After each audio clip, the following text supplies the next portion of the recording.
everybody. Thank you for joining us this season at the Bloomery. It has been one of our best seasons yet. We've had so much fun getting to know you, helping you grow your gardens, and really we just enjoy talking with you and meeting you and seeing about all your garden projects, learning about them. So I get a lot of people who ask, well, what are you going to do now? So now that the spring season is finished, we turn our focus to fall. And we have 12,000 mums planted. We just got done planting them. We're going to be focusing on our fundraisers for fall also. We're doing some landscape and container design for some clients. We're growing our own garden, canning and freezing food. We're going to be sharing all of that with you along the way.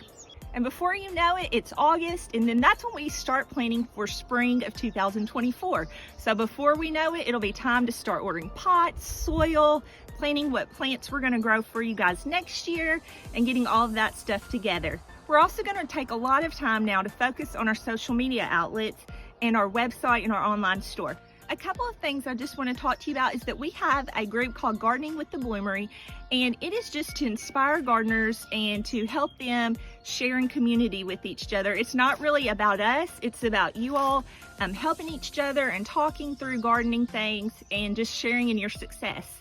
We've got a newsletter that we're sending out, so if you're interested in having that, go to our website and sign up. It's not anything spammy, it's not anything we're trying to sell or anything like that. It's just informational for you. We really want to get to know you all and be a part of your gardens. So please follow along with us, get to know us, and let us get to know you. One thing that I've really enjoyed is that so many of you have been asking questions and sending us pictures and allowing us to help you with things. Please keep doing that. We really enjoy that. And it allows us to connect with you and just kind of learn about what you're doing with your own gardens. So even though that the spring of 2023 season has come to a close on the retail side of the greenhouse, don't leave us. We are here for the whole year. We've got lots going on that we're going to share with you. Stay tuned and invite your friends to follow along with us.